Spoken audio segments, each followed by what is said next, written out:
So have all of you started the module, or where are you in the module? We're starting next week. Next week, okay. Good. Well, I hope this will be a good sort of introduction to what the module will involve, and in particular sort of highlight some of the foundational principles that the module aims to sort of convey. As you know, this year is the first year that we're incorporating a significant CIM component of this module, the details of which I'll probably be involved with later on. But today we will just talk about sort of the science of the module. Let me do the shades. So this module is CIM. Hmm? Is this module is CIM? Is it? Oh, yours is No. it's not a CIM. Okay. We'll have another CIM lecture next week, though. Oh, Yeah. I see.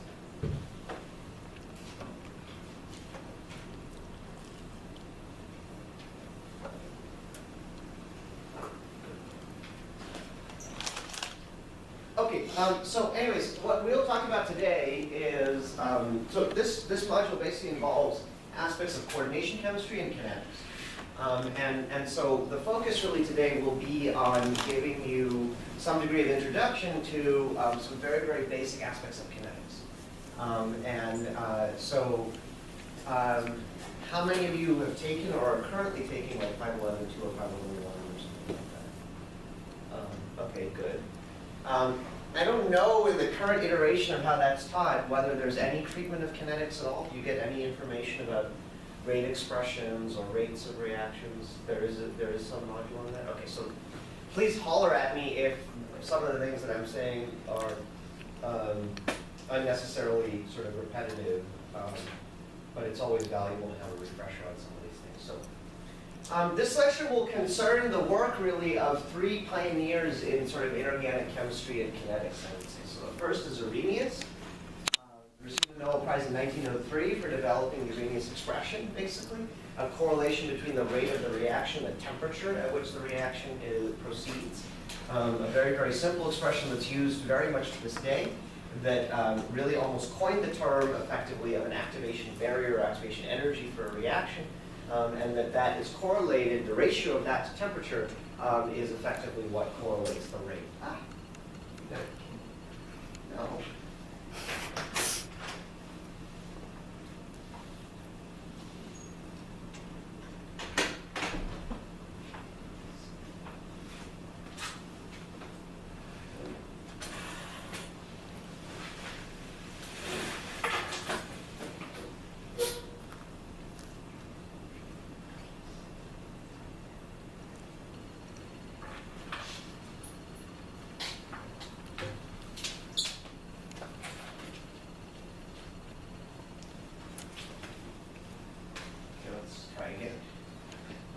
No.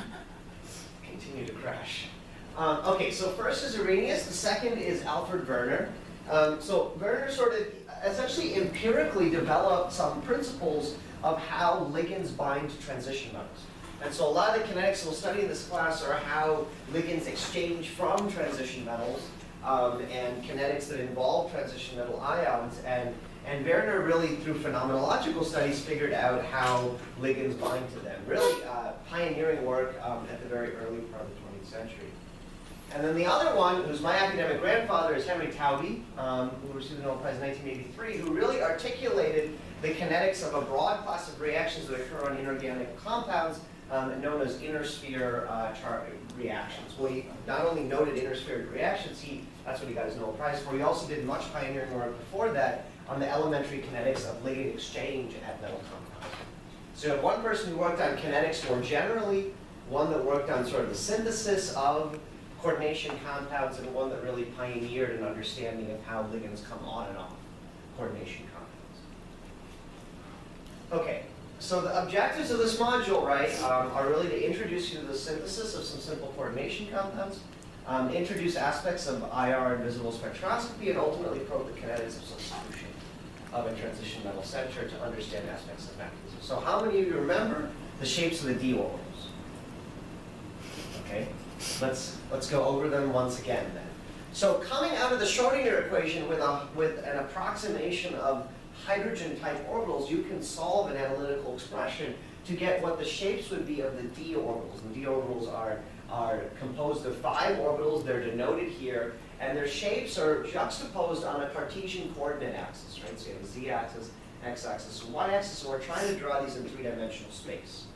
Okay, and in these different axes you have, so some of them are somewhat easy to see. This is labeled as z squared minus I squared, but you can just think of this as dz squared. The z squared, unsurprisingly, has 2 lobes that point along the z-axis, and it has a torus at the center. And remember, this is a picture, if you will, of the radial distribution, radial and angular distribution of the electron density that would exist if that orbital were occupied with electrons.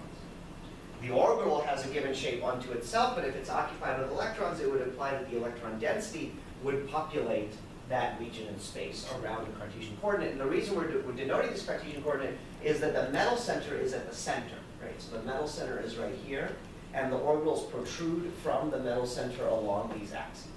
Does that make some sense?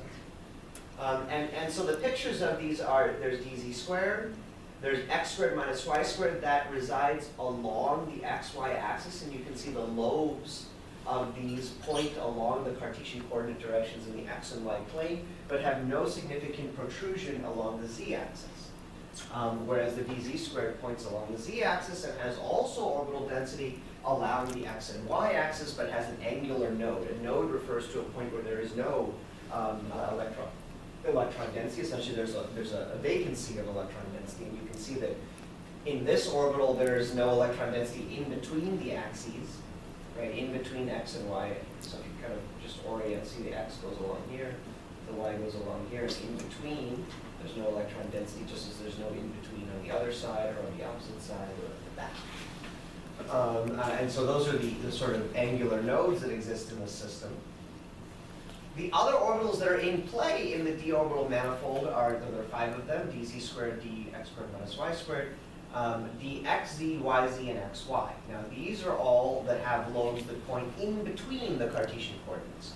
So it's maybe a little bit tough to see, but if you look at the xz, right, and you orient this Cartesian coordinate frame on the center point there, you'll see that the x is pointing right at a node, a vacancy in electron density. The z is also pointing into a node, the absence of electron density, and the electron density is essentially between x and z, and it's between x and z along the entire sort of circumference of that big xz plane. And it has no lobal density along the y-axis. Does this make some sense? No, go. I want to say one about orbitals. So it's kind of like calling it like a probability electron. So is the electron actually like evenly spread out, or is it kind of just like it's one electron and it's in one orbital?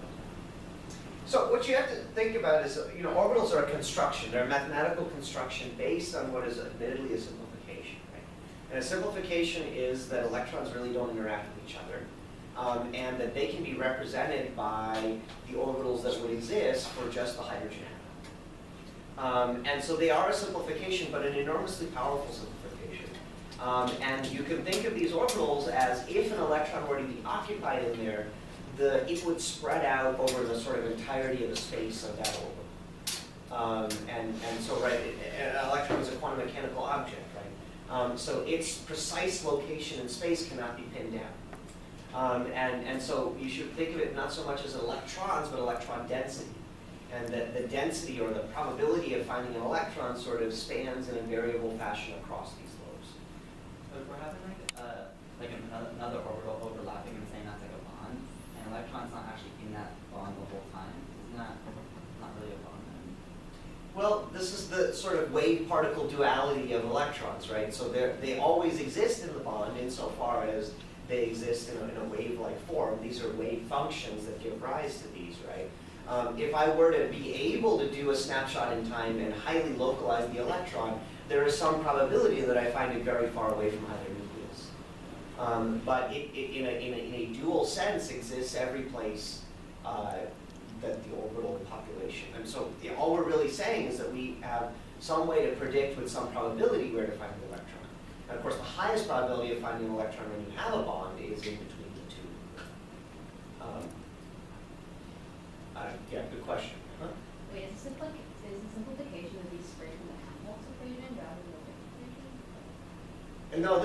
formation is just a solution to the Schrodinger equation for a hydrogenic atom, right?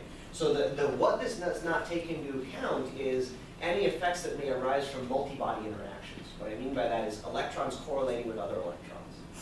So there's electron in one orbital, right? It's repelling electrons. And of course, the nature of how it repels electrons has also to do with the Pauli exclusion principle, whether their spins are parallel or antiparallel. But those are not really considered in this. This is just a treatment assuming that there's no electron correlation occurring. Okay, so the reason we talk about this, right, is that we can now map this on in terms of thinking about how a ligand binding to a metal will impact the energies of these orbitals.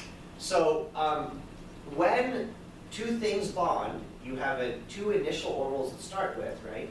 And then you end up with a bonding orbital and an antibonding orbital. All of you remember that from 511, right? Or 512. And so whenever any of these ligands, these amine ligands bind to the metal center, they will interact in an appropriate fashion with the orbitals for which they have the same symmetry.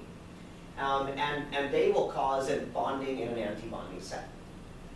The bonding set of these orbitals is largely ligand-centered, and so we don't usually plot it on the charts that I'm going to show you.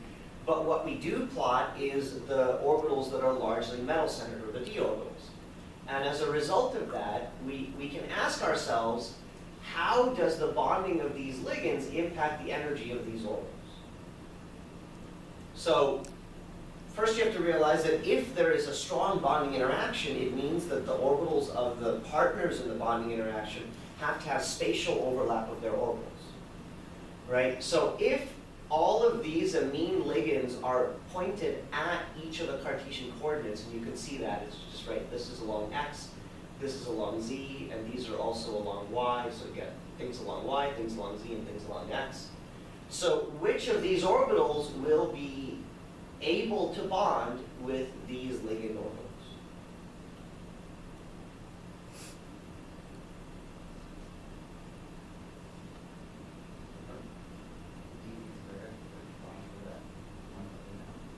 Perfect, exactly. And maybe to a slightly lesser extent, the ones in the equatorial plane.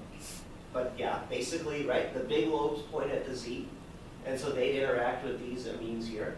What orbital over here would interact very strongly with these four in the equatorial? Exactly, right? So the two orbitals that are principally going to have bonding interactions with these 6 ligands are going to be dz squared and x squared minus y squared. And because the dz squared has a contribution both from the lobes that point up and down in the z-axis and a minor contribution from the torus interaction, it actually turns out that the interaction energy of these two orbitals interacting with this is almost about the same, not almost, it's rigorously about the same for symmetry reasons to the interaction of these 4 amines with this orbital. That may not immediately seem obvious by looking at it, but trust me, the interaction is actually the same. I think that was x squared minus y squared minus x. So, great question. So xy, right? Xy, it's just maybe a little tough to see. So xy actually has no orbital or lobal density at the axes, at x and y. So it's a little hard to see, right? But the x plane, in other words, the amine cobalt amine plane, runs in between these lobes. And that's why, yeah. So for all of these orbitals here, their lobes exist inside of the Cartesian coordinates. They don't lie on the axis, they lie inside of the Cartesian. Okay, so as I said here, right, when these 6 amines bond with this and this, they make a bonding set and an antibonding set. So do antibonding orbitals go up or down in energy when you have a bonding interaction? So I said it, they go up, right? Antibonding orbitals go up, bonding orbitals go down. Right? And as a result of that, these metal-based orbitals, if they are largely of antibonding character, once I bring these ligands into the metal center, will these orbitals be higher in energy than these orbitals or lower in energy than these orbitals? Will these be higher in energy or lower in energy than these orbitals? They'll be higher, right? Because they're antibonding and these are not bonding at all. Or put another way, before I bring in any of the ligands, all of these orbitals are degenerate in energy. They have the same exact energy. When I bond these 6 ligands to these orbitals, the orbitals make a bonding and anti-bonding set of these orbitals. The bonding set we don't show, that's much lower in energy, and they're largely ligand-centered. But because this makes an anti-bonding interaction also with these orbitals that are largely metal-centered will move up in energy, because the anti-bonding orbitals move up in energy. Now the remaining 3 orbitals have no interaction with any of the ligands, so they remain the same place in energy. As a result of it, this picture evolves into a picture like this. Right? And the reason is, and I know this is a little bit confusing, right? These orbitals are anti-bonding orbitals. The bonding orbitals are down below, and we're not showing them. Right? There is a bonding pair that involves xz, dz squared and x squared minus y squared, but those bonding orbitals are largely ligand-centered orbitals, and so we do not plot them. The reason we plot these is these are what we call the frontier orbitals, or the orbitals that contain the highest occupied orbitals for electrons and the lowest unoccupied orbitals for electrons, or the frontier orbitals. And so these frontier orbitals consist mainly of anti-bonding interactions with the ligands for only those orbitals where the lobes point at the ligands. And then for those orbitals with lobes that do not point at the ligands, they of course have no bonding interaction. So they remain the same energy as they were before we brought in any of the ligands in the first place. Does this picture make some sense? Is it starting to come back to you a little bit from 511.1, 511.2? I think this treatment you got before? Okay. Tell me if you didn't, because that's something we should be aware of. How many have no recollection of this in 511.1 or 511.2? It's okay. Feel free to raise your hand if you did. That's true, right? I just want to know. Okay. If you mind telling me who taught your 511.1 or 511.2? It was over 2 years ago. I Ah. don't remember. So the recollection has gotten foggy over time. Understandable. I took 3091. 3091. Ah, that's the first mistake. Yeah, I don't think 3091 treats this topic at all, and that's very unfortunate. Because you actually can't understand many of the things that are taught in 3091 unless you understand this. But this is a topic for a different day. And you found that. I took it in 2014. So.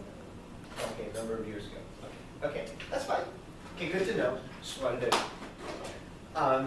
Okay, so anyways, this is the behavior that discriminates the antibonding orbitals from what we call the non-bonding orbitals. These 3 orbitals here are non-bonding by virtue of the fact that they do not interact at all with any of the ligands. Their orbital density is in between the ligands. Right? Okay, as long as you can appreciate why you get this picture, we're going to be in good shape. Okay, so now let's ask a different question. I'm at cobalt, and the oxidation state of cobalt is 2+. How many electrons are in the d orbitals on cobalt?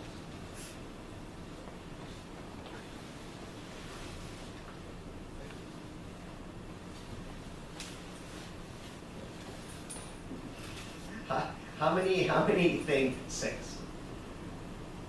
How many think 5? How many think 7? Okay, how many don't know how to begin thinking about this? Please be honest with us. Okay, so the way to think about the number of electrons that remain in the d orbitals, right, is to first think about what group the metal ion is in, right? So if you look at how many have some foggy recollection of what the periodic table looks like, there's not one in this room to point to, but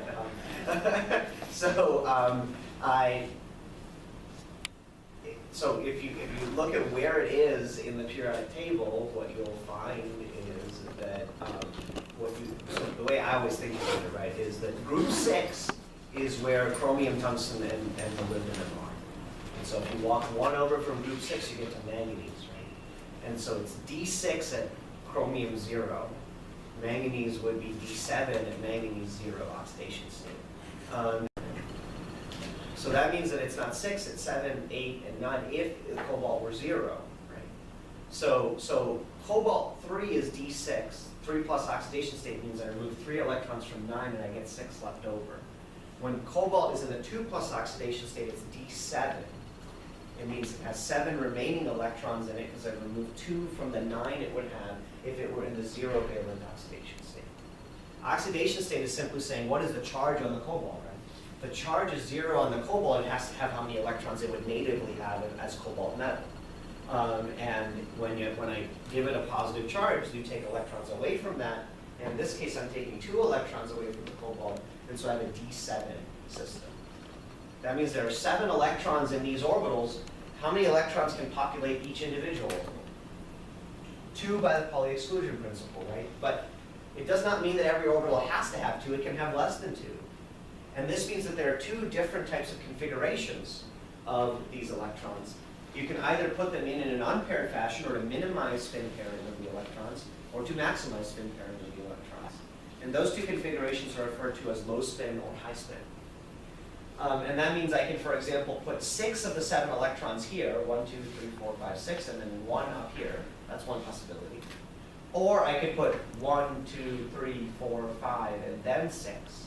That would lead to 1, 2, 3, 4 orbitals that each only have 1 electron. And then 1 orbital that has 2 electrons. Both are possible configurations, and what will determine which configuration occurs is the relative energy separation between these orbitals. I don't need you to necessarily understand everything about what I just said, but I just want to convey to you that how you populate the electrons here, ultimately, which is where we're going, has an impact on the kinetic splitting action. So what's like the minimum that the splitting has to be in order to not populate, or no, in order to populate the item? It depends for each ion, because it's an interplay between this separation energy and the amount of electron-electron repulsion, essentially. And that has a lot to do with, for example, how spatially diffuse the orbitals are. So if you're, for example, the second or third row of the transition series, you almost never get high-spin compounds. And that's because the ligand field splitting is very, very large, and the amount to which the electrons interact is much lower because the orbitals are bigger.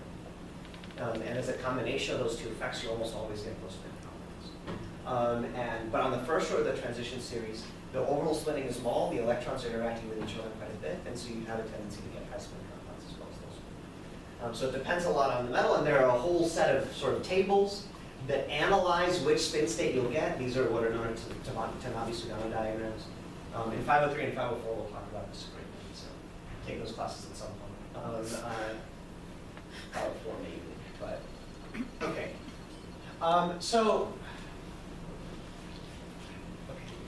We'll get there. You can have different types of ligands that. Let's see.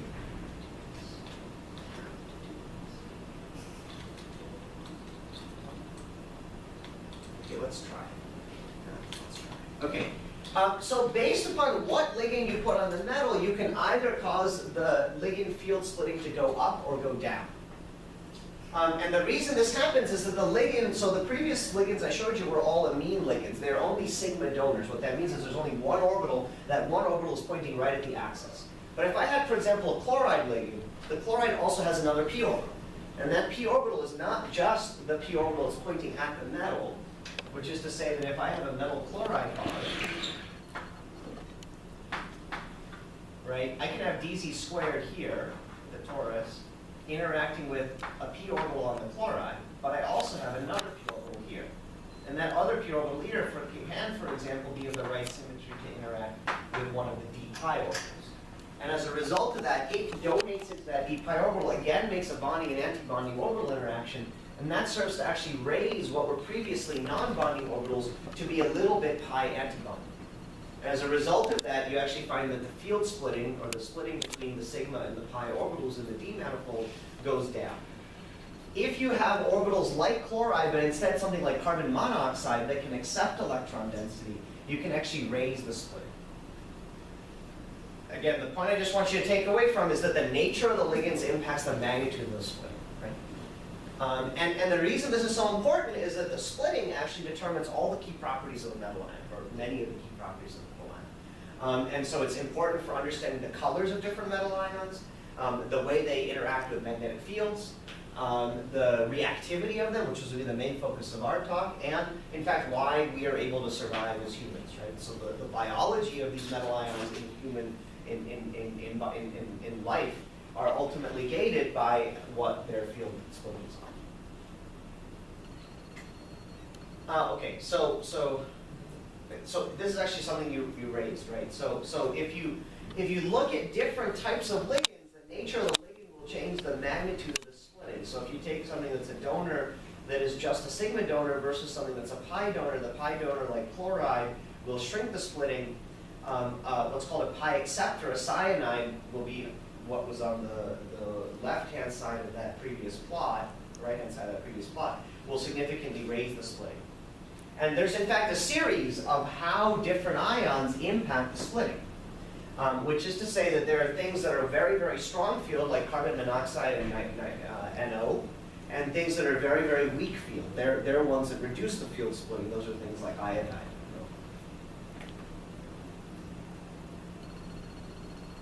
The other thing that is impacted by this is the oxidation state of the metal ion. If you increase the oxidation state of the metal ion, the field strength tends to go up. You can see that between chromium with the same ligands in the chromium 2 and chromium 3 plus oxidation state. Remember, chromium 0 is D6, so this ends up being D4, and this ends up being D3. So as you remove the number of D electrons, you actually can cause the ligands to contract more into interact more strongly with the d orbitals, and as a result of that, you actually get an increase in the field splitting. You see that consistently between vanadium 2 and vanadium 3, cobalt 2 and cobalt 3, for example. As I mentioned earlier, right, as you change the metal ion in terms of where it is in the periodic table, the first row of the transition series, the second row of the transition series, or the third row of the transition series, that tends to usually lead to an increase in field splitting. And it's this effect of making that field splitting bigger that means that you have second and third row transition metal ions that are rarely able to exhibit high spin compounds. The spins will always pair because there's just too much energy penalty to unpair them to move an electron up. Okay, here's what I really want to get to for the next 20 minutes to talk. Everything I told you about so far is important to be able to rationalize the rates at which ligands come on and off metal complexes. Right? One way to understand the rates at which ligands come off metal complexes, or one way where it's been studied extensively, is in looking at the rate of water coming off. Now, how do you study this, right? Because this is actually an exchange of a water bound to a metal ion with another water in solution. And it turns out that you can study this if you can monitor the spin states of the nuclei on the water and their interaction with the metal ion. In fact, this is what's done anytime, if you've ever had an MRI. MRI is actually produced by contrast that's generated by water binding to metal ions that you basically eat or are injected intravenously. And that it produces a contrast. You're seeing a change in the relaxation time of the nuclei by NMR based on how fast it exchanges. And does anyone know what ion is used for MRI as a contrast agent? So the metal ion that's used is gadolinium. This is the most common one. And does anyone see gadolinium on this chart? So gadolinium's abbreviation is GD, and I know this chart is small, but you see that gadolinium is right here. Now, why is it that they chose that? Right? So just let me orient you to what's shown on this plot. Right? Here is the rate constant, or how fast water molecules come on and off. Okay?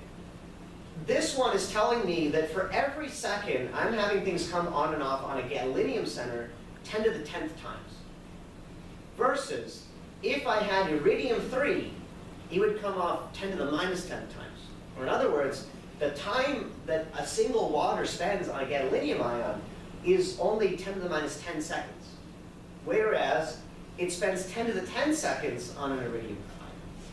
Right? That's a remarkable 20 orders of magnitude across the periodic table, simply because of what I showed you on the previous slides. The nature of that field splitting, the nature of whether there are electrons populated in the antibonding orbitals, and the reason gadolinium is used in NMR contrast is because it exchanges so darn fast. Which means that, remember, every time a new water bounds, it changes its contrast. And so if I wanted to ingest iridium to do this, I'd have to ingest essentially 10 to the 20th more iridium than gadolinium, which would of course be toxic. And so you can ingest a very, very small amount of gadolinium and get a very, very high contrast because the exchange is very, very rapid. And so anyways, gadolinium is used for that reason. And what you can see actually more broadly is that different metal ions have very, very, very, very different rates of exchange. And these very, very different rates of exchange matter in an enormous amount, right? And so, for example, ruthenium-2 versus ruthenium-3 is already several orders of magnitude different in their exchange rates, right? For example, I mean, there are many good examples here. One of the real notable ones is chromium-2 and chromium-3. I've just changed the oxidation state by 1 from 2+ oxidation state to 3+ oxidation state, and I've slowed down the rate of exchange of water by about 16 orders of magnitude. It's pretty impressive, right?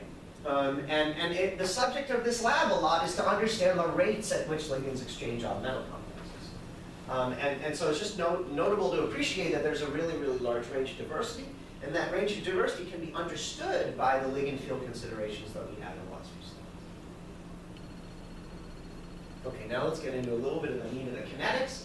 So there are several types of ways ligands can exchange on metal compounds. One category of this is called dissociative ligand substitution. The way this is described is you have a metal complex with some ligands, and there's a rate at which one ligand pops off. And in a dissociative ligand substitution, you pop off that ligand, and then a new ligand binds. And if we designate that the first process is rate limiting, the amine coming off, right? We can actually write a rate expression for this, right?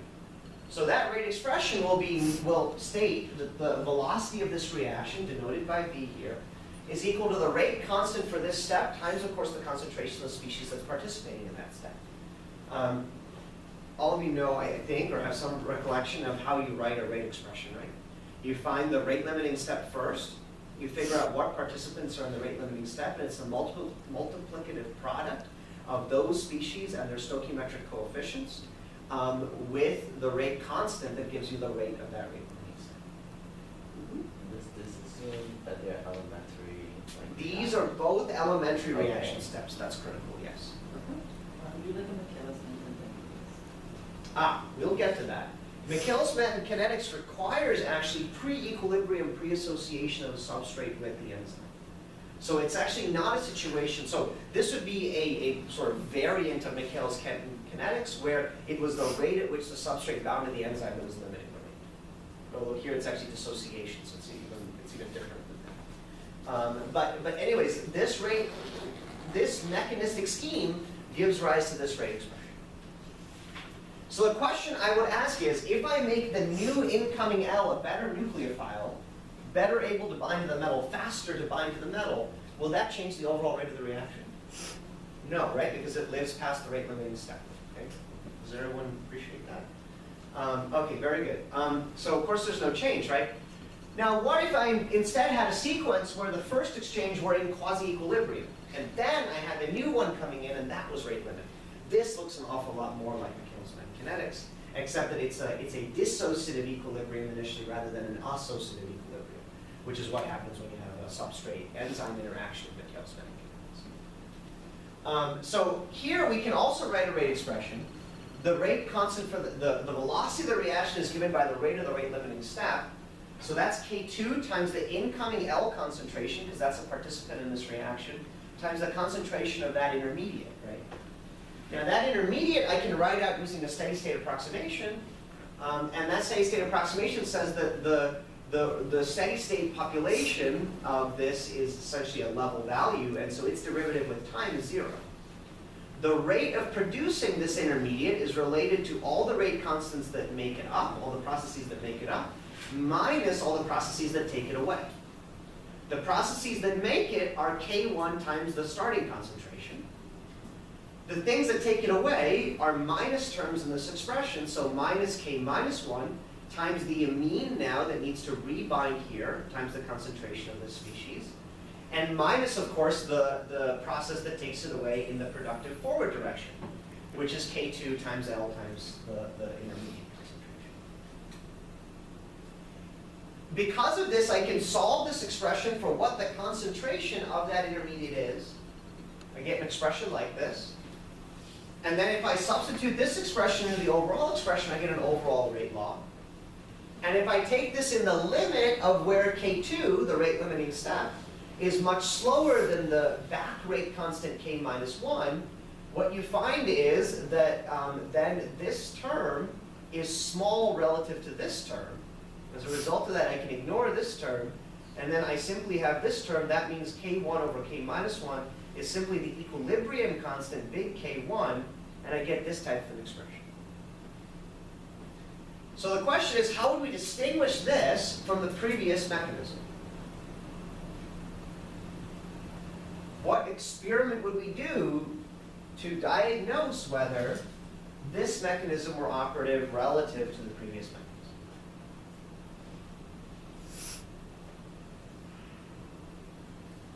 Remember, yeah, go ahead. Would you change like maybe the concentration of like the ligand? Yeah, right. So here, the concentration of the ligand is in the rate expression, right? So I would expect essentially a first order dependence. If I change the concentration of the ligand by a factor 2, I get a factor 2 increase in rate. Whereas in the previous case, right, if I change the concentration of the ligand by a factor 2, I should get no change in rate, right? Because the ligand isn't even in the rate expression, it occurs past the rate limiting step. That's one good thing to do. What other piece of information can I use to gather here? What other? There's one other experiment that's an easy experiment that I can do here. I could also change the type of ligand. That would also impact it, not just its concentration. But there's one other thing in addition to that. Did the previous expression on the last slide have anything in the denominator? It didn't, right? So here, do we have something in the denominator? We have ammonia concentration, right? So in this case, if I added more ammonia to the system, what would that do to the rate? It would decrease the rate, right? Now, it's doing that even though ammonia is not involved in the rate limiting step. It's doing that because it's shifting the position of this pre-equilibrium. Right? In other words, its Le Chatelier angle would hit back to this. As a result of that, it's competing for the reaction. But that step from to get rid of the K2L, I thought if K2 was much bigger, then you get rid of K inverse 1 ammonia. No. Remember, K2 is rate limiting. That means the rate constant is very, very small. Right? So the slowest rate means the lowest rate constant. Right? So for a rate limiting step, K2 is very, very tiny. And as a result of that, K2L is small relative to Does this logic make sense? So the main way we would distinguish it is by looking at the dependency on the ammonia, as well as the dependency on the. I assure you, if you can understand very clearly what's on this slide and the previous slide, you know more kinetics than 99% of most practicing chemists. So, okay, let's just do a couple more before we finish, right? What if I have a square planar complex? So this can happen in the later portion of the periodic table where I have a lot of electrons loaded in the metal center. Rather than have an octahedral complex, I just have 4 ligands bound to the metal. Here I can envision 2 types of substitutions, right? One is where I have a rate limiting step where a ligand binds to the metal first, and then the old ligand pops up in a fast step. Here the rate expression would be given by, of course, the concentration of the incoming ligand and the concentration of the starting material. So this looks vaguely similar to what we saw on the previous slide. Of course, it does not have any inverse dependence on the outgoing ligand because the leaving of that ligand occurs past the rate limiting step. Right, so there's no inverse ammonia concentration in the sequence, for example. Of course, in this case, if I make L a much better nucleophile, if I increase its concentration, or I make it a better nucleophile, I should accelerate the rate of this reaction. Right? And so in that respect, it has some similarity to the previous one. But to distinguish this one from the previous mechanism, I would have to also look at the dependence on the outgoing ligand. And so the dependence on the outgoing ligand, if that were in fact 0, I would be more inclined to invoke a sequence like this, which is known as, sorry, this title's wrong. This is known as an associative ligand substitution. You associate first the ligand to the complex, then you pop off the old ligand. Okay. So those are sort of the broad classes of ligand substitutions. There are details in each of them and more complexity, as you can imagine. Real sequences, whether they're catalytic or they're more complex, can have many, many rate expressions involved. And the power really of mechanistic work is that you're able to discriminate what are really very molecular level principles of how things pop on and off ions and how they do ultimately catalytic. The rate rate of those reactions on various concentrations of species that can participate. I find it so powerful that you can simply vary the concentration of various things and infer something about the molecularity of the individual reactions. And that's extraordinarily powerful. And something that's generally used, including to this day, in many research groups in chemistry when they study reactions, whether they be enzyme reactions or inorganic reactions or reactions important to energy conversion. It's a very, very general principle. So the things you learn in this course in terms of kinetics are really very, very important in terms of the basics of how reactions occur. Go ahead. What favors like a substitution reaction in the last one versus just like keeping all 5 things attached? Because platinum also support like a +4. I see what you're saying. So why is it that the new ligand came off in the first place? It depends. So on platinum, one of the main reasons that a 5-coordinate platinum 2 center is disfavored is that there's electrons in the DC square. So that causes a repulsive interaction with that ligand. Now that's not to say that there aren't some complexes that can be 5-coordinate and be perfectly happy. And so, for example, some iron compounds have that behavior, right? And so there are possibilities where that would happen. And you would have to know independently some information about the product, right? So I guess what I'm saying is that it's tough to do mechanistic work if you do not at least know first what the reactants are and what the products are. So only then can you then ask what comes in between, right?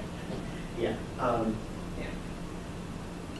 So if I had a reaction where I say had a dissociative substitution that was rate limiting with the amine coming off, I have a rate expression like this, and so then we can ask a question, how does the rate of this reaction depend on temperature? Right, and this is the Arrhenius rate expression. It's saying that the rate constant for this reaction is going to be dependent on temperature with a prefactor A and a exponential term that relates to the activation barrier over RT. Right, and as a result of this, if I take the natural log of these expressions, what I get is the natural log of K is equal to the natural log of A. This essentially effectively is a constant versus temperature minus E act over R times 1 over T. And so if I plot a dependence of the rate of the reaction, or rather the log of the rate constant for the reaction versus 1 over temperature, I'll get a linear plot. And the slope of this plot will be simply equal to the activation barrier over R. And the intercept of this plot will give me information about that prefactor. This is a remarkably simple expression. It is remarkably well conserved over a lot of reactions. The vast majority of all reactions have essentially Arrhenius type temperature scale. A slightly more sophisticated treatment of this was performed by Henry Eyring, who should have received a Nobel Prize, and is known as the Eyring expression. It takes into account the activation enthalpy and the activation entropy contributions, and is a little bit more rigorous of a treatment. But the Arrhenius expression does a remarkable job of describing the temperature dependence of reactions, with just a note that, of course, different reactions will have different activation barriers and different prefactors, and so their intercept and slope will be different.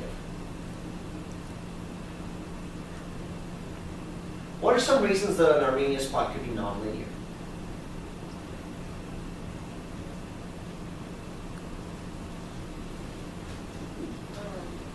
If the activation energy depends on temperature.